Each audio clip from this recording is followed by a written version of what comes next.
அருட்பெருஞ்சோதி அருட்பெருஞ்சோதி தனிப்பெரும் கருணை அருட்பெருஞ்சோதி. எல்லா உயிர்களும் இன்புற்று வாழ்க, வள்ளல் மலரடி வாழ்க வாழ்க, கொல்லா விரதம் குவளை எல்லாம் ஓங்குக, நல்லோ நினைத்த நலம் பெறுக, நன்று நினைத்தெல்லோரும் வாழ்க இசைந்து.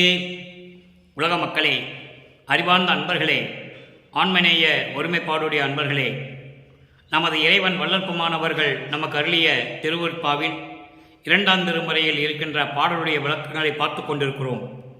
இன்று 113வது பதிகம், 2ஆம் திருமுறையினுடைய கடைசி பதிகம். 2ஆம் திருமுறையினுடைய கடைசி பதிகம் 113வது பதிகம். அதிலே முன்ன முடிவு முன்ன முடிவு என்ற பதிகத்தில் இருக்கின்ற 3 பாடலுடைய விளக்கங்களை பார்க்க போகிறோம். இன்று 1வது பாடலுடைய விளக்கத்தை பார்க்க போகிறோம். முன்ன முடிவு என்பது முடிவு என்பதனுடைய திரிபு. பூ என்பது முடிவு, ஊ அதாவது திரிபு, முடிவு. முன்ன முடிவு என்பது தலைமகள் என்ன நினைத்தால், இப்போ இதுவரைக்கும் நம்ம பார்த்தோம், வேட்கை கொத்துல இறைவனை எப்படி வேண்டினார், எப்படியெல்லாம் இறைவனுடைய அருளை பெற வேண்டும் என்று நினைத்தார் என்பதையெல்லாம் பார்த்தோம். முடிவாக தலைமகள் நினைத்ததை முடிவாக பெற்றது என்னது? முடிவு. தான் எண்ணியதை எப்படியெல்லாம் முடிவிலே இறைவனிடம் அருளை பெற்றுக்கொண்டார் என்பதை தெரியப்படுத்துவதுதான் முன்ன முடிவு, தலைமகளின் முன்ன முடிவு. இப்போ அந்த 1வது பாடலை பார்க்க போகிறோம். சமயங்களும் மதங்களும் மார்க்கங்களும் சார்ந்திருந்த காலகட்டங்களில் 4 யுகங்களிலுமே சமயங்களும் மதங்களும் மார்க்கங்களும் உருவாகிவிட்டன. சமயங்களிலும் மதங்களிலும் மார்க்கங்களில் சொல்லப்பட்ட நெறிமுறைகளையெல்லாம் பின்பற்றி மக்கள் எப்படியெல்லாம் துன்பப்பட்டு கொண்டிருந்தார்கள் என்பதையும், அந்த யுகங்கள் முடிந்தவுடனே 4 யுகங்கள், கிரேத யுகம், திரேத யுகம், துவார யுகம், கலியுகம், இந்த 4 யுகங்கள் முடிந்தவுடனே மக்களுக்கு தேவையான ஒரு தனி மார்க்கம் வேண்டும் என்பதற்காக இந்த சமயங்களும் மதங்களும் மார்க்கங்களும் இல்லாத ஒரு மார்க்கம், சமரச சுத்த சன்மார்க்கத்தை நிறுவி தன் மகனிடம் கொடுத்து செயலாற்றுவதற்காகத்தான் தன் மகனை ஒரு தாயின் வழியாக இந்த மண்ணுலைக்கு வருவிக்க செய்தார் அருட்பெருஞ்சோதி ஆண்டவர். அந்த நிலையில் வள்ளற்பெருமான் இந்த மண்ணுலைக்கே வருவிக்க உற்று இந்த சமயங்களும் மதங்களும் மார்க்கங்களும் சார்ந்திருந்த காலகட்டங்களில் எப்படியெல்லாம் இறைவனை வேண்டினார் என்பதையும், அதன் பிறகு 9வது ஆண்டிலே, அதாவது இந்த மண்ணுலைக்கு வருவிக்க உற்று 9வது ஆண்டிலே அவருடைய தந்தை அருட்பெருஞ்சோதி ஆண்டவர் வந்து ஆட்கொண்ட பிறகு, சமரச சுத்த சன்மார்க்க விளக்கம் கிடைத்த பிறகு, இதையெல்லாம் தேவையில்லை, மதங்களும் மார்க்கங்களும் சமயங்களும் தேவையில்லை என்ற கருத்தை வலியுறுத்தி நமக்கு சன்மார்க்க சுத்த சன்மார்க்கத்தினுடைய விளக்கங்களை நமக்கு வெளிப்படுத்தினார்கள் நமது இறைவன் வள்ளற்பெருமானவர்கள். அந்த நிலையில் இருந்து கொண்டு பார்த்து கொண்டிருக்கிறோம். இன்று நாம் பார்க்க வேண்டிய பாடல் 1வது பாடல் 113வது பதிகம், கடைசி பதிகம், 2ஆம் திருமுறை 1வது பாடல். பாடலை நன்றாக கவனியுங்கள்.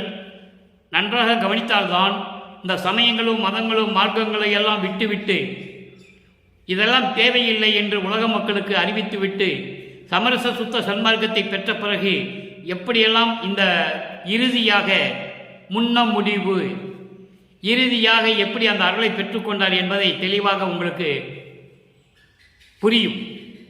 இப்போ பாருங்க, வெறுத்துரைத்தேன் பிழைகளெல்லாம் பொறுத்து அருளல் வேண்டும். வெறுத்து உரைத்தேன் பிழைகளெல்லாம் பொறுத்து அருள வேண்டும். விளக்கு விளங்க அறிவுக்கு அறிவாகி விளங்க, அறிவிக்கு அறிவாகி விளங்க, மெய்ப்பொதுவில் நடிப்போய் இறைவனை சொல்லுகிறார். கருத்துரைத்தார் தமக்கும் அருள் கனிந்து உரைக்கும் பெரிய கருணை பெருங்கடலே, முக்கண்ணோங்கும் கரும்பே. இங்கே எப்படியெல்லாம் இறைவனை சொல்லுகிறார், அதே இறைவனை அருட்பெருஞ்சோதி ஆண்டவர் ஆன பிறகு, சமரச சுத்த சன்மார்க்கத்தின் இறைவனான பிறகு, ஒரே இறைவனான பிறகு இறைவனை எப்படி பேசுகிறார் என்பதை நாம் பார்க்க போகிறோம். முக்கண்ணோங்கும் கரும்பே, மறுத்து உரைப்பது எவன், மறுத்து உரைப்பது எவன்? அருள் நீ வழங்கினும் அன்றி மறுத்திடினும் உன்னையல்லால் மற்றொரு சார்பு அறியே. அற்புதமாக இருக்கும். பிரபஞ்சம் தோன்றிய காலத்திலிருந்து எந்த முனிவனும் எந்த ரிஷியும் சொன்னதில்லை. சத்தியம் அது. மறுத்திடினும் உன்னையல்லால் மற்றொரு சார்பு அறியே. செருத்து உரைத்த உரைகளெல்லாம் திருவருளே என்று செருத்து உரைத்த உரைகளெல்லாம் திருவருளே என்று சிந்திப்பது அல்லாமல் செய்வகை ஒன்று இல்லனே. இது பாடல். இப்போ இந்த பாடலில் வருகின்ற பதவுரை பாருங்க, அதன் பின் விளக்கம். இந்த பாடலுடைய விளக்கத்தை பார்த்த பிறகு இதே 1வது பாடலுக்கு 6ஆம் திருமுறையிலே எந்தெந்த பதிகத்திலே விளக்கம் இருக்கிறது என்பதை பார்க்க போகிறோம். வெறுத்து உரைத்தேன். வெறுத்து உரைத்தேன் என்பது வேண்டா வெறுப்பாக சினம் கொண்டு வீணாக பேசிக்கொண்டிருந்தேன். பிழைகளெல்லாம் பொறுத்து அருளல் வேண்டும். அப்படிப்பட்ட நான் செய்த பிழைகள் எல்லாம் நீ பொறுத்து எனக்கு அருள வேண்டும். விளங்கும் அறிவுக்கு அறிவாகி மெய்ப்பொதுவில் நடிப்போய். அறிவுக்கு அறிவாகி என்பது நான் ஏற்கனவே பல தடவை விளக்கம் கொடுத்திருக்கிறேன். 2.5 ஆண்டுகளமாக கொடுத்து கொண்டிருக்கிறேன். அறிவுக்கு அறிவாகி என்பது மெஞ்ஞான அறிவு. மெஞ்ஞான அறிவு என்பது வேறு, ஞானம் அறிவு என்பது வேறு. இறைவனை போற்றி அருளை பெற்றவர்கள் ஞானத்தை பெற்றார்கள், இல்லை என்று மறுப்பதற்கில்லை. ஆனால் மெஞ்ஞானத்தை யாரும் பெறவில்லை. மெஞ்ஞான அறிவு என்பது முக்காலத்தையும் உணர்ந்த அறிவு. நாளை என்ன நடக்கப் போகிறது என்று தெரியும். இதற்கு முன்னால் என்ன நடந்தது என்று தெரியும். இனிமேல் என்ன நடக்கப் போகிறது என்று கூட தெரியும். அதுதான் மெஞ்ஞான அறிவு. அதை தான் விளங்கும் அறிவுக்கு அறிவாகி என்று சொல்லுகிறார். அப்படி மெஞ்ஞான அறிவோடு விளங்கி கொண்டிருக்கின்ற மெய்ப்பொதுவில் அம்பலத்திலே நடிக்கின்ற இறைவனே, அருளாட்சி செய்து கொண்டு அருளடனம் செய்து கொண்டிருக்கின்ற நடித்துக் கொண்டிருக்கின்ற இறைவனே, கருத்துரைத்தார் தமக்கும். கருத்து உரைத்தார் தமக்கும் என்பது, கருத்து என்பது அதாவது கோபமாக சினம் கொண்டு பேசுகிறவர்கள், இறைவனை ஏசுகின்றவர்கள். சினம் கொண்டு இறைவனை ஏசுகின்றவர்களுக்கும் இறைவனை பழி சொல்லுவர்களுக்கும் அப்படி கருத்துரைப்பவருக்கும் அருள் செய்யக்கூடிய கருணை கடலே, பெரிய கருணை பெருங்கடலே, முக்கண்ணோங்கும் கரும்பே. முக்கண்ணோடு நெற்றிக்கண்ணோடு திகழ்ந்து கொண்டிருக்கின்ற கரும்பு போன்று இனிப்பான இறைவனே, அதான் முக்கண்ணோங்கும் கரும்பே என்று சொல்லுகிறார். அதோடு மட்டுமல்ல, மறைத்து உரைப்பது எவன்?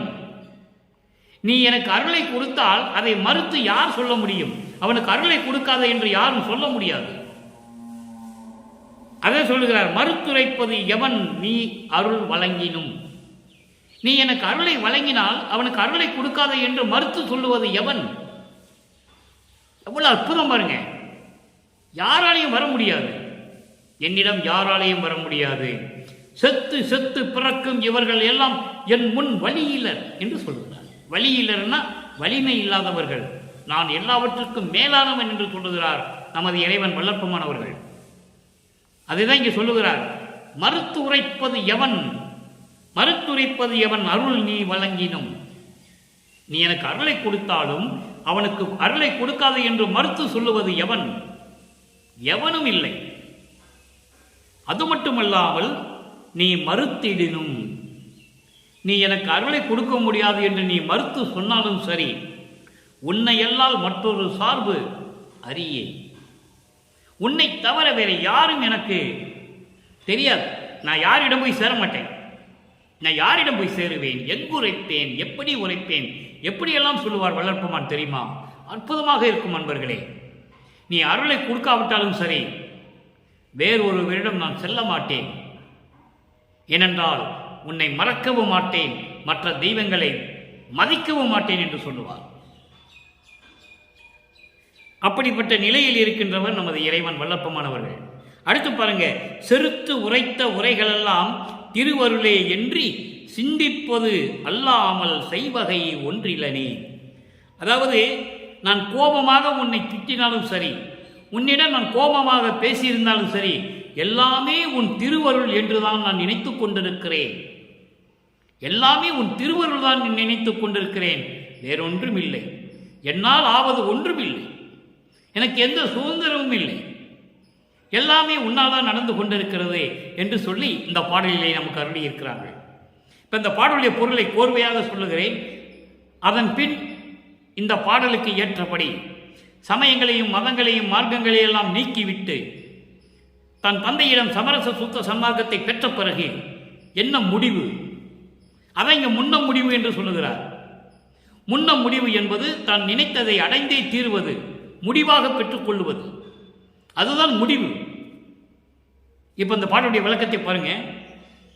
வீணாக பேசுகிறேன் என்று எனது தவறுகளை எல்லாம் மனதில் வைத்துக்கொண்டு எனக்கு அருளாமல் விட்டு விடாதே. தவறுகளை எல்லாம் மன்னித்து எனக்கு அருள வேண்டும். அறிவுக்கு அறிவாகி விளங்குமாகிய மெஞ்ஞான அறிவாகி விளங்கிக் கொண்டிருக்கின்ற அம்பலத்திலே அருளாட்சி செய்து கொண்டு அருள் நடனம் செய்து கொண்டிருக்கின்ற இறைவனே, உன்னை ஏசுகின்றவர்களுக்கும் உன்னை கோபமாக பேசுகின்றவர்களுக்கும் கூட அருளை கனிந்து கொடுத்து கொண்டிருக்கிறாயே. அப்படிப்பட்ட கருணை கடலே, கருணை பெருங்கடலே, 3 கண்களோடு விளங்கும் கரும்பு போன்று இனித்துக் கொண்டிருக்கின்ற இறைவனே, இணைத்துக் கொண்டிருக்கின்ற இறைவனே, நீ எனக்கு அருளை கொடுத்தால் இவனுக்கு அருளை கொடுக்காது என்று மறுத்து சொல்லுவது எவன்? யாராலையும் சொல்ல முடியாது. நீ எனக்கு அருளை கொடுத்தாலும் இல்லை என்று மறுத்தாலும், நீ அருளை கொடுத்தாலும் இல்லை என்று மறுத்தாலும் சரி, உன்னை தவிர நான் வேறு ஒருவரிடமும் செல்ல மாட்டேன். வேறு ஒருவரிடமும் நான் செல்ல மாட்டேன். அப்படிப்பட்ட நிலையில் நான் இருந்து கொண்டிருக்கிறேன். நான் கோபமாக பேசியது எல்லாம் உன் திருவருளை என்று நான் மனதிலே நினைத்து கொண்டிருக்கிறேன். வேறு ஒன்றுமில்லை என்று சொல்லி இந்த பாடலை நமக்கு அருளியிருக்கிறார்கள் நமது இறைவன் வல்லப்பமானவர்கள். இப்போ இந்த பாடலில் சொல்லப்பட்ட 3 நிலைகளுக்கு நான் விளக்கம் சொல்லியே ஆக வேண்டும். அன்பர்களை, நான் ஏற்கனவே சொன்னது போல பாடலுக்கு மட்டும் விளக்கம் சொல்ல வேண்டும் என்றால் வரிக்கு வரி விளக்கம் சொல்லிவிட்டு போய்கொண்டே இருக்கலாம். ஆனால் நமது நோக்கம் அதல்ல. இறைவன் ஆட்கொண்டது அதற்காக அல்ல என்னை. இந்த பாடலிலே கூறப்பட்ட பிரபஞ்சத்தின் உண்மைகளை, இந்த பாடலில் சொல்லப்பட்ட சூட்சமத்தினுடைய உண்மைகளை மக்களுக்கு தெரியப்படுத்த வேண்டும். மெய்ப்பொதுவில் நடிக்கின்ற இறைவன், மெஞ்ஞான அறிவில் நடிக்கின்ற இறைவன் என்று சொல்லுகிறார். 1. இரண்டாவதாக, கருத்து உரைத்தார் தமக்கும் அருள் கனிந்து உரைக்கும் பெரிய கருணை கடலே என்று சொல்லுகிறார். பழி பேசுகின்றவர்களுக்கும் கோபமாக சினம் கொண்டு உன்னை திட்டுகின்றவர்களுக்கு கூட, ஏசுகின்றவர்களுக்கு கூட, பழி சொல்லுகின்றவர்களுக்கு கூட நீ அருளை கொடுக்கிறாய் என்று சொல்லுகிறார். அதற்கு விளக்கம் தர வேண்டும். அதோடு மட்டுமல்ல, நீ அருள் வழங்கினாலும் வழங்காவிட்டாலும் நான் வேறு யாரிடமும் செல்ல மாட்டேன் என்று சொல்லுகிறார். அப்ப யாரிடம் செல்ல மாட்டேன் என்று சொல்லுகிறார். அதுக்கு விளக்கம் அளிக்க வேண்டும். அதுக்காக 6ஆம் திருமுறையிலே 36வது பதிகம் உண்மை கூறல். இந்த முன்னம் முடிவு 2ஆம் திருமுறையுடைய இறுதி பாடல் முன்னம் முடிவு. 1வது பாடலுக்கு 6ஆம் திருமுறையிலே 36வது பதிகம் உண்மை கூறல் என்ற பதிகத்திலே 1வது பாடல். தனி பெரும் தலைவரே, அங்க என்ன சொல்லுவாரு? முக்கண் கடவுளே, கரும்பு போன்ற இறைவனே, கருணை பெருங்கடலே எல்லாம் சொல்லுவார். இங்க என்ன சொல்றார் பாருங்க, தனி பெரும் தலைவரே. தனி பெரும் தலைவர் என்பது ஒப்பற்ற இருக்கின்ற பெரிய தலைவர். அவன்தான் முதல் இறைவன், ஒரே இறைவன், சமரச சுத்த சன்மார்க்கத்தின் தலைவன். அதான் தனிப்பெரும் தலைவரே என்று சொல்லுகிறார். தனிப்பெரும் தலைவரே, தாயவரே, தாய் உள்ளம் கொண்ட இணையை, தாய் உள்ளம் கொண்ட இறைவனே, தாயவரே, தாய் போன்று தாய் உள்ளம் கொண்டு விளங்கிக் கொண்டிருக்கின்ற இறைவனே, என் தந்தையரே, என் தந்தையானவனே, அற்புதமானவரே. நல்லா கவனிச்சுக்கிட்டே வரணும். நீங்க உலகியலிலே சென்னைமையார் அவர்களுக்கும் ராமையா பிள்ளைக்கும் குழந்தையாக பிறந்தார். உலகியல் விளக்கம் அது, நம்ம மறுக்க முடியாது. நமது குழந்தை இறைவனை 10 மாதம் வயிற்றிலே சுமந்து பெற்ற தாய் புண்ணியவதி. மறுப்பதற்கில்லை. ஆனால் தன்னுடைய மகன் உலகையில் இருந்து வர வேண்டும் என்பதற்காக அந்த தம்பதியருக்கு மகனாக வருவிக்க உற்றார். அதை நீங்கள் புரிந்து கொள்ள வேண்டும். 200 ஆண்டு காலமாக வல்லற்பமானவர்களை சாதாரணமாக பிறந்தார் என்றும் ஒரு சாதாரண மனிதனமாகவே நடமாடி இருந்தார் என்றும் அதன் பிறகு இறைவனுடைய அருளை பெற்றார் என்றும் அதன் பிறகு அறையிலே சென்று மறைந்து விட்டார் என்றும் இப்படியே சொல்லிக் கொண்டிருக்கிறார்கள். இது உலகியலிலே பேசப்பட்ட கதை. ஆனால் திருவருட்பாவின் உண்மையான கதை அதல்ல. உண்மையான நிலை வல்லற்பமான் இறைவனாகவே இறைவனால் வருவிக்க உற்றவர் என்பதை இங்கே நான் பதிவு செய்ய கடமைப்பட்டிருக்கிறேன். யாராலையும் மறுக்க முடியாது. ஆதாரங்கள் திருவருட்பாவில் இருக்கின்றன. தந்தையரே, என் தந்தையரே, பெரும் தயவுடையரே, பெரும் தயவு உடைய கருணை உடைய இறைவனை, பணிப்பு அறுத்து என்னை ஆண்ட பரம்பரரே, பணிப்பு அறுத்து என்னை ஆண்ட பரம்பரரே. பணிப்பு என்பது துன்பங்களையும் துயரங்களையும் இழிவுகளையும் அவத்தைகளையும், பிறப்பு இறப்பு என்ற அவத்தைகளையும் துன்பங்களையும் துயரங்களையும் இழிவுகளையும் பழி சொற்களை எல்லாம் நீக்கி என்னை ஆண்ட பரம்பரரே. பரம்பரரே என்பது இறைவனே, பரநிலையில் இருக்கின்ற இறைவனே, 16வது நிலையில் இருக்கின்ற இறைவனே, ஞானத்தில் ஞான நிலையில் இருக்கின்ற இறைவனே. அதான் பரம்பரரே என்று சொல்லுகிறார். எம் பார்வதிபுர ஞானப்பதி சிதம்பரரே. பார்வதிபுரத்தில் இருக்கின்ற வடலூரில் இருக்கின்ற சத்திய ஞான சபையில் இருக்கின்ற அருப்பெருஞ்சோதி ஆண்டவரே. சிதம்பரரே என்பது அருப்பெருஞ்சோதி ஆண்டவர். சி பிளஸ் சம் பிளஸ் பரம். சி என்பது நெருப்பு, பிளம்பு, ஜோதி. தம் என்பது அருள், பரம் என்பது பரம்பொருள். அருப்பெருஞ்சோதியோடு திறந்து கொண்டிருக்கின்ற பரம்பொருள் அருப்பெருஞ்சோதி ஆண்டவர். அதுதான் சிதம்பரரே என்று சொல்லுகிறார். அதனால்தான் சிதம்பர ராமலிங்கம் என்று வல்லப்பம் நமது இறைவன் அவர்கள் கையெழுத்திட்டார்கள். காரணம், தந்தையினுடைய இன்சில் அங்க போடுற சிதம்பரம். சிதம்பரம் என்பது அருப்பெருஞ்சோதி. நல்லா புரிஞ்சுக்கணும். அருப்பெருஞ்சோதி ராமலிங்கம் என்பதற்கு பதிலாக சிதம்பர ராமலிங்கம் என்று எழுதுகிறார். அடுத்து பாருங்க, இனி சிறு பொழுதேனும் தாழ்த்திடில், இனி சிறு பொழுதேனும் தாழ்த்திடில். அப்போ சுத்த சன்மார்க்கத்தை பெற்ற பிறகு இறைவன் எங்க இருக்கிறான்னு சொல்லிட்டார்ல, நீங்க புரிஞ்சுக்கணும். அதுக்கு முன்னால சமயங்களையும் மதங்களையும் மார்க்கங்களையும் சார்ந்து இருந்து இறைவனை வேண்டும் போதெல்லாம் திருவொற்றியூர் இறைவன் என்று சொல்லுவார், தியாகராஜ பெருமான் என்று சொல்லுவார், திருமுல்லை வாயிலே மாசிலாமணி என்று சொல்லுவார், திருவள்ளித்தாயத்தில் இருக்கின்ற கந்தன் என்று சொல்லுவார். கந்த துணியை கட்டினதுனால பிச்சைக்காரன், பிச்சாண்டி என்று சொல்லுவார். செத்த மண்டை ஓடுகளில் மாலையாக சூட்டி கொண்டு இருந்த இறைவன் என்று சொல்லுவார். அது சமயங்களையும் மதங்களையும் மார்க்கங்களையும் சார்ந்திருந்த காலகட்டங்களில். சமரச சுத்த சன்மார்க்கத்தை பெற்ற பிறகு என்ன சொல்ற பாருங்க, பார்வதிபுர ஞானப்பதி சிதம்பரரே. சமரச சுத்த சன்மார்க்கத்தை பெற்ற பிறகு பார்வதிபுரம் என்ற இடத்தில் இருக்கின்ற வடலூரில் இருக்கின்ற அருப்பெருஞ்சோதி ஆண்டவரே என்று சொல்லுகிறார். மக்களிடம் யாரும் சொல்லவில்லை. 200 ஆண்டுகளாக வல்லற்பமானுடைய இறைநிலையை மக்களிடம் யாருமே சொல்லவில்லை என்பதை இந்த அடியனுடைய வருத்தம், இந்த ஊழியனுடைய ஆதங்கம். இப்ப பாருங்க, ஞான சிதம்பரரே சொல்லிட்டாரா, இனி சிறு பொழுதேனும் தாழ்த்திடில் வேண்டாம். இனி ஒரு பொழுது கூட, கனப்பொழுது கூட இனிமேல் நீ என்னை தாமதிக்க வேண்டாம். அங்க என்ன சொல்றாரு பாட்டுல, முன்ன முடிவில் நீ எனக்கு அருளை தர வேண்டும். நான் செய்த பிழைகள் எல்லாம் பொறுத்தருள வேண்டும். நான் செய்த பிழைகள் எல்லாம் எல்லாமே உன் திருவருள் என்று நான் நினைத்துக் கொண்டிருக்கிறேன், வேறொன்றிலும் இல்லை என்று சொல்லி அந்த பாடலை முடிப்பார். அதன் பிறகு இறைவன் ஆட்கொண்ட பிறகு, சமரச சுத்து சன்மார்க்கத்தை கொடுத்த பிறகு, வடலூரிலே பார்வதிபுரத்திலே இருக்கின்ற அருப்பெருஞ்சோதி ஆண்டவர் என்று சொல்லுகிறார். இனி ஒரு சிறு பொழிவேனும் தாழ்த்திடில் வேண்டாம். இறையவரே, உமை இங்கு கண்டு அல்லால் அனிச்சய உலகினை பார்க்கவும் மாட்டேன். அங்கே நான் யார்கிட்டையும் போய் பார்க்க சேர மாட்டேன்னு சொல்லுவார். இங்கே நான் உலகத்தையே பார்க்க மாட்டேன். அனிச்சய உலகம் என்பது அழிந்து போகக்கூடிய உலகம். அழிந்து போகக்கூடிய இந்த உலகிலே இருக்கின்ற மக்களை நான் யாருமே பார்க்க மாட்டேன். யாராக இருந்தாலும் சரி, விண்ணவர்கள், வானவர்கள், தேவர்கள், உலக மக்கள் யாராக இருந்தாலும் சரி. அதனால்தான் உலகினை பார்க்க மாட்டேன் என்று சொல்லுகிறார். உலகினை பார்க்க மாட்டேன் என்று சொல்லுகிறார். வேற ஒன்றுமில்லை. உலக மக்களையும் சரி, விண்ணுலகத்திற்கும் சரி, இந்த அழிந்து போகக்கூடிய யாரையும் நான் பார்க்க மாட்டேன். அழிந்து போகக்கூடிய யாரையும் நான் பார்க்க மாட்டேன். எவ்வளவு அற்புதமா சொல்றாருங்கிறதை நீங்க கவனிச்சுக்கிட்டே வரணும். அப்புறம் பாருங்க,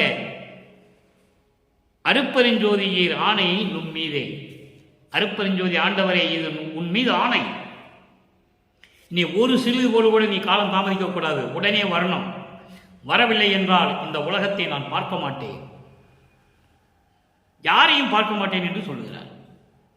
அடுத்து பாருங்க, பதிகம் 45 அச்சோ 10. சரி, இப்படியெல்லாம் மகன் சொல்லிவிட்டானே, அவனுக்கு ஏதாவது கொடுக்கணும்ல. அதான் முன்ன முடிவு. நினைத்ததை வாங்க வேண்டும் என்ற ஒரு உறுதி, ஒரு வைராகியம்.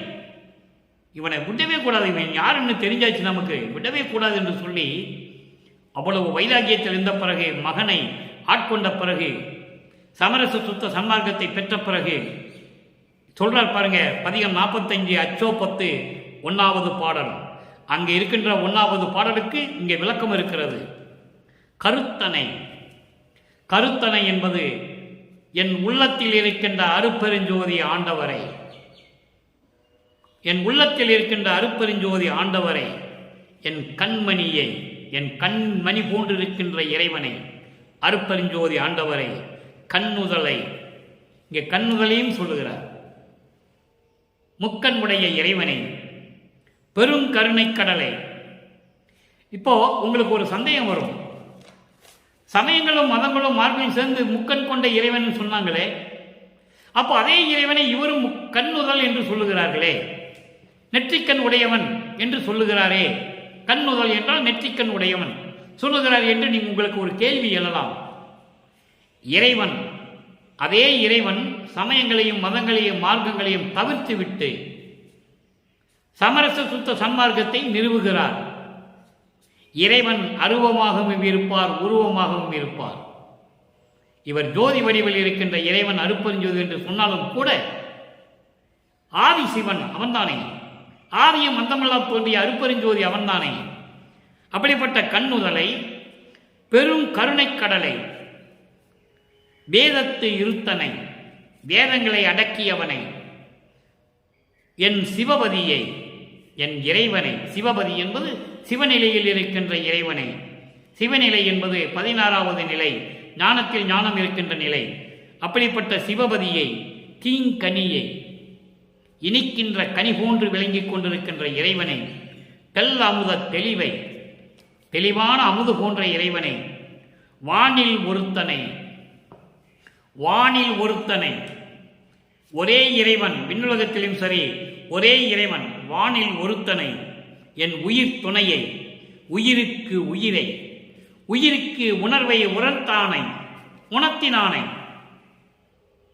அந்த உயிருக்கு உணர்வை உணர்த்தினானை, ஆதி அருத்தனை. ஆதி அருத்தனை என்பது, ஆதி என்பது முதல், அருத்தனை என்பது மெய்ப்பொருளை. முதல் மெய்ப்பொருள் யார்? அருப்பெருஞ்சோதி. ஆதியும் அந்தமெல்லாம் தோன்றிய அருப்பெருஞ்சோதி என்று சொல்லுவார் நமது இறைவன் வல்லற்பமானவர்கள்.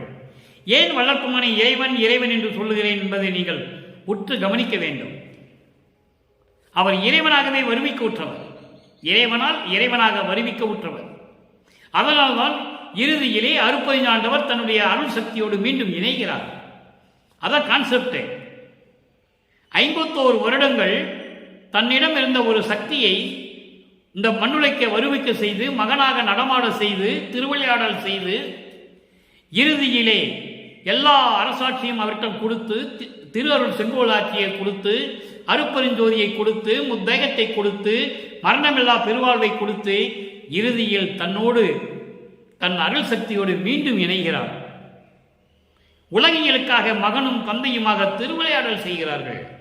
நீங்கள் புரிந்து கொள்ள வேண்டும். இறுதியில் ஒன்றாக இறைவனாகவே மாறிவிட்டார்கள். அருப்பெருஞ்சோதியும் வல்லற்பமானும் ஒன்றுதான். அருத்தனை சிற்றம்பலத்து என் அருப்பெருஞ்சோதியை பெற்றேன் சொல்லிட்டாரா? அருப்பெருஞ்சோதியை பெற்றேன், அச்சோ அச்சோ வியப்பாக சொல்லுகிறார், உலக மக்களிடம் சொல்லுகிறார். அடுத்து பாருங்க 66வது பதிகம் பற்று அறுத்தல். பற்று அறுத்தல் இங்க என்ன சொல்றாரு? இந்த கிராமத்தை முன்னமுடிய கடைசி வரியில சொல்லுவாரு, செருத்து உரைத்த உரைகளெல்லாம் திருவருளே என்று சிந்திப்பது அல்லாமல் செய்வகை ஒன்றில்லை. என்னால் ஒன்றும் செய்ய முடியாது. நான் என்ன செஞ்சாலும் உன்னுடைய திருவருளால் தான் நடந்தது. அப்போ எனக்கு தனி சுதந்திரம் இல்லை என்று சொல்லுகிறார். அதை இந்த பாடலிலே சொல்லுகிறார்.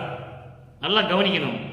அங்கே 2ஆம் திருமுறையிலே பார்த்த பாடலிலே எனக்கு எந்த விதமான சுதந்திரமும் கிடையாது, நான் என்ன தப்பு பண்ணாலும் உன்னுடைய திருவுருளாக நடந்தது என்று நினைக்காமல் வேற நான் என்ன செய்ய முடியும் என்று சொல்லுகிறார். அதுக்கு விளக்கம் இங்கு தருகிறார்.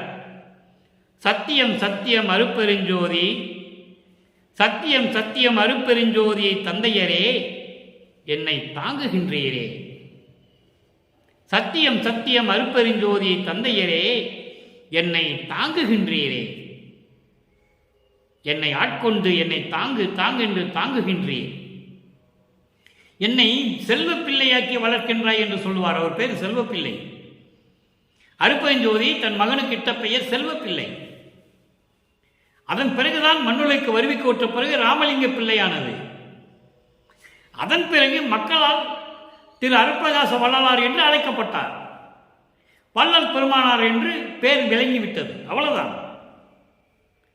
தந்தையரே என்னை தாங்குகின்றீரே, உத்தமம் ஆகும் நும் சமூகத்து, உத்தமம் ஆகும் உன் சமூகத்துக்கு உன் திருவருளுக்கு முன்னால், உத்தமமான புண்ணியமான உனது திருவருளுக்கு முன்னால் என் உடல் பொருள் ஆவியை உவப்புடன் அளித்தேன். நான் கொடுத்து விட்டேன். உங்கள் சமூகத்துக்கு நான் எல்லாமே கொடுத்து விட்டேன். உடல் பொருள் ஆவி எல்லாத்தையும் கொடுத்து விட்டேன். மகிழ்வோடு கொடுத்தேன், உவப்புடன் அளித்தேன். மகிழ்வோடு கொடுத்து விட்டேன். இத்தகைய உலகிடை அவைக்கும் எந்தனக்கும் ஏது சுதந்திரம் இல்லை. இப்படிப்பட்ட இந்த உலகியலிலே என் உடல் என் பொருள் என் ஆவி எனக்கும் அதுக்கும் சம்பந்தமே இல்லைன்ட்ட. ஏதும் சுதந்திரம் இல்லை. எவ்வளவு அற்புதமா சொல்றார் பாருங்க. அங்கே 2ஆம் திருமுறை சொன்ன பாடலுக்கு எல்லாமே நான் செய்யறதெல்லாம், நான் என்ன தப்பு செஞ்சாலும் உன்னுடைய திருவருள் சம்மதம் தான், எனக்குன்னு ஒன்று இல்லை என்று சொல்லுகிறார். அதை இங்கே ஏதும் எனக்கு சுதந்திரம் இல்லை, என் உடல் பொருள் ஆவி அத்தனையும் மகிழ்வோடு உனக்கு நான் கொடுத்தேன். எனவே இப்படிப்பட்ட இந்த உலகத்திலே எனக்கும் அவைகளுக்கும் எந்த சுதந்திரம் இல்லை, ஏது சுதந்திரம் இல்லை. இங்கு இனி நீர் எத்தகை ஆயினும் செய்து கொள்க. நீ என்ன வேணா நினைச்சுக்கோ. ஆகையினால் இப்பொழுது இந்த மண்ணுலகிலே இனிமேல் நீ என்ன வேணா நினைச்சுக்கோ, நீ என்ன வேணா செஞ்சுக்கையா, நீ எப்படி வேணா ஏற்றுக்கோ. அதை சொல்றாரு. இங்கு இனி நீர் எத்தகை ஆயினும் செய்து கொள்க இருப்பீர். நீ என்ன வேணா செஞ்சுக்கோ, எப்படி வேணா ஏற்றுக்கோ, எனக்கு அதை பற்றி கவலை இல்லை, எனக்கு என்ன சுதந்திரம் இல்லை, என் உடல் பொருள் ஆவி அத்தனையும் உனக்கே கொடுத்துட்டேன். அதுக்கப்புறம் சொல்றாரு பாருங்க, என்னை பள்ளி எழுப்பி மெய் இன்பம் தந்தீரே. அப்படி இருந்தும் என்னை பள்ளி எழுப்பி என்பது என் தூக்கத்தை கெடுத்து, நிறைய பாடல்களில் சொல்லுவார், இறைவனுக்கு தூக்கமும் பசியும் இருக்கக்கூடாது, அவன்தான் இறைவனாக முடியும். அதுதான் இங்க சொல்லுகிறாரு. என் தூக்கத்தை கெடுத்து, என் துன்பங்களை எல்லாம் நீக்கி, என் துயரங்களை எல்லாம் நீக்கி, என் முன் எழுந்தருளி மெய் இன்பம் தந்தீரே, பேரின்பம் தந்தீரே என்று சொல்லுகிறார். அடுத்து பாருங்க 110 தனித்திரு அலங்கள் 6ஆம் திருமுறையிலே 1வது பாடல். 6ஆம் திருமுறையிலே 1வது பாடல். 2ஆம் திருமுறையிலே அந்த பாடலுடைய விளக்கம் இங்கு இருக்கிறது. தனித்திரு அலங்கள் 110வது பதிகம் 1வது பாடல். தனித்திரு அலங்கள் என்பது இறைவனுடைய அருளை நினைத்து பாடலாக சொல்லுவது, பாமாலை சூட்டுவது, சொல் மாலை சூட்டுவது, முறையீடு செய்வது, எப்படி வேணாலும் எடுத்துக்கலாம். அன்பாடு திருப்பொதிவில் ஆடுகின்ற அரசே, அன்போடு திருப்பொதிவில் சத்தியஞான சபையிலே அருளடனம் செய்து கொண்டு அருளாட்சி செய்து கொண்டிருக்கின்ற அரசே, நின் அடிமேல் ஆணை, உன் திருவடி மேல் ஆணை, என்பாடு ஒன்றில்லை. எப்படி விளக்கம் தரார் பாருங்க. இரண்டாம் திருமுறையில் சொன்ன விளக்கத்துக்கும் அங்க ஒரே வரியில சொல்லிடுவாரு. இங்க பாரு, நான் என்ன தப்பு செஞ்சாலும் சரி, அது எனக்கு அதுக்கு சம்பந்தம் இல்லை, எல்லாமே உன்னுடைய திருவுருளாக தான் நடந்ததுன்றது நான் நினைச்சிட்டு இருக்கேன், வேற ஒன்றும் இல்லை அப்படின்னு சொல்லியிருக்காரு. அதுக்கு விளக்கம் தராரு. இங்க ஆறாம் திருமுறையில் விளக்கம் தருகிறார். அன்பாடு திருப்பொதுவில் ஆடுகின்ற அரசே, நின் அடிமேல் ஆணை, என்பாடு ஒன்றில்லை. என்கிட்ட ஒன்றும் கிடையாது, என்கிட்ட ஒன்றுமே கிடையாது. என்னால் துரும்பும் அசைத்திட முடியாது. என்னால் ஒரு துரும்பு கூட அசைக்க முடியாது. என்கிட்ட ஒன்றுமே இல்லை, என்னால் ஒரு துரும்பு கூட அசைக்க முடியாது. இதுகால் தொட்டு அதனால் இன்று முதல் பொன்பாடு எவ்விதத்தானாம் புரிந்து கொண்டு நீதானே புறத்தல் வேண்டும். எனக்கு பொன்னான அருளை நீதானே கொடுக்க வேண்டும், நீதானே வழங்க வேண்டும். இதெல்லாம் நீ புரிந்து கொண்டு. என்னால் ஒன்றும் செய்ய முடியாது, என்கிட்ட ஒன்றும் இல்லை, ஒரு துரும்பு கூட என்னால் அசைக்க முடியாது. இதையெல்லாம் நீ புரிந்து கொண்டு இனிமேல் உன்னுடைய பொன்னான அருளை எனக்கு நீ தர வேண்டும், நீதானே புறத்தல் வேண்டும். உன்பாடு நான் உரைத்தேன், இனிமே எல்லாமே உன்பாடு தான் நான் சொல்லிட்டேன், எனக்கு இதுக்கு சம்பந்தமே இல்லை, எனக்கு இதுக்கு சம்பந்தமே இல்லை, எல்லாம் உன்பாடு. உன்பாடு நான் உரைத்தேன், இனி சும்மா இருக்க ஒண்ணாது அண்ணா, இனிமே சும்மா இருக்க ஒண்ணாது அண்ணா, இனிமேல் சும்மா இருக்க முடியாது அண்ணா. அண்ணா என்பது கடவுள், இறைவன். இறைவனை அண்ணா என்று சொல்லுவார், அப்பா என்று சொல்லுவார், ஐயா என்று சொல்லுவார், அப்பா என்று சொல்லுவார், அருளா என்று சொல்லுவார். சமரச சுத்த சன்மார்க்க வேண்டுகோள் 11 பாட்டை எடுத்து பாருங்க. ஒவ்வொரு வரியிலையும் சொல்லுவார். அருளா என்று சொல்லுவார், அமலா என்று சொல்லுவார். அற்புதமாக இருக்கும் 11 பாடல்கள். அப்பா நான் வேண்டுதல் கேட்டு அருள் புரிதல் வேண்டும், ஆறுயிருக்கெல்லாம் நான் அன்பு செய்யல் வேண்டும், எப்பாரும் எப்பதும் எங்கனும் நான் சென்று எந்த எனது அருட்பகைகளை இயம்பிடல் வேண்டும், செப்பாத மேதின் மேல் சுத்த சிவமார்க்கம் திகழ்ந்தோங்க அருள்ஜோதி செழித்திடல் வேண்டும், தப்பேது நான் செய்யணும் நீ பொறுத்தல் வேண்டும், தலைவனினை பிரியாத நிலைமையும் வேண்டுவனே. 11 பாடல்கள் அருமையா இருக்கும். இறைவனை அமலா விமலா நிமலா என்றெல்லாம் சொல்வார் தெரியுமா, அற்புதமாக இருக்கும். ஆக அப்படியெல்லாம் உன்பாடு நான் உரைத்தேன், இனி நீ சும்மா இருக்க ஒண்ணாது. இனிமே ஒன்னாலெல்லாம் சும்மா இருக்க முடியாது, பதில் சொல்லணும், எனக்கு கொடுக்கணும், நீ எனக்கு பதில் சொல்லணும், வேற வழியே கிடையாது இறைவனே என்று சொல்லுகிறார். இறுதியாக அன்பர்களே, ஒரே ஒரு விளக்கம். ஆடியடி பந்து 116வது பதிகம் ஆடியடி பந்து. இந்த ஆடியடி பந்து என்பது ஒரு ஆனந்தமான, அதாவது பேரின்பமான நிலையில் இறைவனை நினைத்து உரையாடுவது. பந்தாடுவது என்பது ஒரு பக்கம், இறைவனை நினைத்து பேரின்பமான நிலையில் அந்த நிலையை உணர்த்துவது. அதைதான் தோழியும் இவரும், அதாவது உள்ளமும் இவரும் பந்தாடுவது போல, விளையாடுவது போல இந்த பாடலையை நமக்கு அருளியிருக்கிறார்கள். பேரின்ப நிலை. ஆடேடி பந்து என்பது பேரின்ப நிலையில் இறைவன் எப்படியெல்லாம் அருளை கொடுத்தான் என்று சொல்லுவது. இங்க பாருங்க, வாலி என் தோழி என் வார்த்தைகள் கேள். உள்ளத்தை தோழியாக சொல்லுகிறார், உள்ளத்தை தோழியாக வர்ணனை செய்து சொல்லுகிறார். வாலி என் தோழி என் வார்த்தைகள் கேள், தோழியே நான் சொல்லுவதை கேள். என்றும் மரணமில்லா வரம் நான் பெற்றுக்கொண்டேன். பிரபஞ்சம் தோன்றிய காலத்திலிருந்தே நான் ஏற்கனவே இதை நான் அடிக்கடி சொல்லுவது உண்டு. யாருமே நான் சொன்னதில்லை, நான் மரணமில்லா பெருவாழ்வில் இருந்து கொண்டிருக்கிறேன், ஒவ்வொரு யுகத்திலேயும் நான் இருந்து கொண்டிருக்கிறேன், அழியாத உடம்போடு நான் திகழ்ந்து கொண்டிருக்கிறேன் என்று யாருமே சொன்னதில்லை. அதைதான் இங்கே சொல்லுகிறார். வாலி என் தோழி என் வார்த்தைகள் கேள், என்றும் மரணமில்லா வரம் நான் பெற்றுக்கொண்டேன். இதுதான் முன்ன முடிவு. 2ஆம் திருமுறையிலே முன்ன முடிவு 1வது பாடலை பார்த்தோம் இல்லையா? நினைத்ததை பெற்றுக்கொள்ளுவது முடிவான நிலை, முடிந்த முடிவான நிலை. மரமில்லா பெருவாழ்வை நான் பெற்றுக்கொண்டேன். சூழியல் செஞ்சுடர் தோன்றும் உரு கீழ்ப்பால் தூய திசை நோக்கினன். சீர்த்திகள் சித்தி ஊழிதோறு ஊழி நின்ற ஆடுவன். நின்ற ஆடுவன், நான் ஆடுவேன். நீயும் உன்னிதியேல் என்னோடு இரு. இங்கே மன்னன் அருள் ஆணை. ஆழி கரத்து அணிந்து ஆடையடி பந்து. அருப்பெருஞ்சோதியை கண்டு ஆடையடி பந்து. தோழியிடம் சொல்லுவது போல, இந்த உள்ளத்திடம் சொல்லுவது போல உலக மக்களுக்கு தெரியப்படுத்துகிறார். நான் மரணமில்லா பெருவாழ்வை பெற்றுக்கொண்டேன். நான் மரணமில்லா பெருவாழ்வை பெற்றுக்கொண்டேன். எங்கும் நிறைந்து ஒளிபரப்பிக் கொண்டிருக்கின்ற சூரியன் உதிக்கின்ற அந்த கீழ் திசையை நான் நோக்கினேன். அந்த கீழ் திசையை நான் நோக்கினேன். சூரியனுக்கு ஒளி கொடுத்தது யார்? அருப்பெருஞ்சோதி. அதை தான் இங்கே சொல்லுகிறார். சூரியன் உதிக்கின்ற கிழக்கு திசை தூய திசை.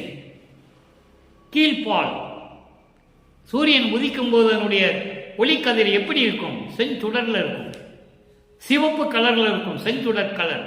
அது யார்? அருப்பெருஞ்சோதி. தூய திசையை நோக்கினன். நான் அருப்பெருஞ்சோதி ஆண்டவரை எங்க நான் பார்த்தேன். எங்கும் நிறைந்து ஒளி வீசிக் கொண்டிருக்கின்ற அருப்பெருஞ்சோதி ஆண்டவர் சூரியன் உதிக்கின்ற கிழக்கு திசையிலே உதிக்கும் போது அதனுடைய கீழ் இருக்கின்ற அந்த வண்ணத்தை நான் பார்த்தேன். செஞ்சுடர் கலரிலே இருந்தது, செஞ்சுடர் நிறத்திலே இருந்தது. அந்த வண்ணம் அருப்பெருஞ்சோதி. அருப்பெருஞ்சோதியை நோக்கினன். நண்பர்களே, இதெல்லாம் உலகியல் விளக்கெல்லாம் யாரும் தர முடியாது. இறைவனுடைய அருளும் தயவும் இருந்தால்தான் இந்த விளக்கத்தை தர முடியும். இந்த பாடலுடைய வரி விளக்கம் என்னவென்றால், சூரியன் உதிக்கும் திசையை நோக்கினேன், பார்த்தேன் என்று சொல்லுவது அதல்ல. சூரியனுக்கு ஒளி கொடுக்கின்ற அருப்பெருஞ்சோதி ஆண்டவருடைய நிலையை அங்கு சொல்லுகிறார்.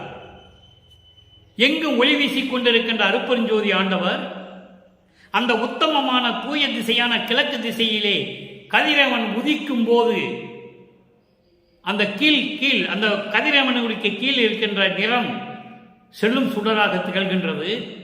அதுதான் அருப்பெருஞ்சோதி. அந்த அருப்பெருஞ்சோதியை நான் நோக்கினன், நான் பார்த்தேன். அப்புறம் என்ன கிடைச்சதா? சீர்த்திகள்